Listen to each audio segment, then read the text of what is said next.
কি করতে যে গ্রামে বিয়ে করে শুনো আল্লাহ জানে। কি হলো জোরে একটা চুলা? সে কুকুর থেকে হাঁটছি, অনেক হাঁপ লেগেছে, একটু দাঁড়ালে হয় না?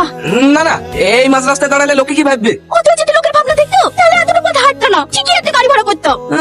আমি কেন গাড়ি ভাড়া নিতে যাবো? তোমার আব্বা একটা গাড়ি পাঠিয়ে দিতে পারলো না? গাড়ি পাঠায়নি ঠিক আছে, এই 500 টাকা পাঠানোর কি দরকার ছিল? গাড়ি করলে ওর জন্য এক্সট্রা টাকা লাগতো না? আমি জীবনে তোমার মতো কিপ্টি দেখিনি, প্রথম শ্বশুর বাড়ি যাচ্ছো, একটু তো খরচা হবে।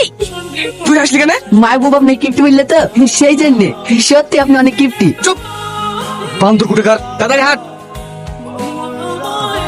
আসসালামু আলাইকুম। আজ কিছু হয়েছে না রে, বুঝতে হবে। আব্বা বাবজান তুমি আসো আসো, ভিতরে আসো। আসতে কোনো অসুবিধা হয়নি তো? না কোনো অসুবিধা হয়নি, আপনাদের এদিকে রাস্তাটা বেশ ভালো, হাঁটতে ভালোই লাগছিল। অতটা রাস্তা হেঁটে আসলা? তোমার জামা হাঁটতে অনেক ভালোবাসে, তুমি যদি ওকে হেঁটে বাড়ি চলে যেতে বলো তাও চলে যেতে পারবে।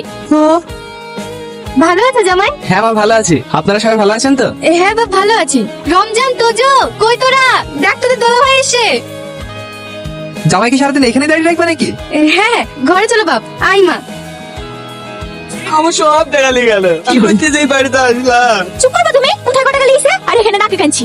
তুমি তখন বলবা, তোমার তো যায়নি, যার গেছে সেই জানে। কোটা কোটা লিসে লিসে ছোট ভাই বলে মাফ করে দাও। খবর তো তুমি ওকে আমার ছোট ভাই বলবে না, ও একটা ঢাকার। আই বাবু। হ্যাঁ আই। আব্বা তোমাদের খেতে দেওয়ার জন্য ডাকছে। ঠিক আছে তুই চল, আমরা যাচ্ছি। আমি তো চলে যাবো, কিন্তু ওর বাড়ি থেকে মনে হলো এই ঘরে আমার নামে কে কে বলছে। ভাই আপনি কিছু বলছিলেন নাকি?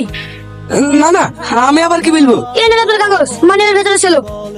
আমি ভেবেছিলাম কাগজের ভেতরে কিছু টাকা থাকবে, আপনি মানিব্যাগ মোটা দেখানোর জন্য কাগজ ভরেছেন কে জানে। এটা রাখেন আমার তরফ থেকে, মন গেলে লগন কিনে খায়। এই টাকাটা রাখো, কেউ কিছু চাইলে খরচ করবা, কিপটা বাগের মান সম্মান ডুবানো জানে।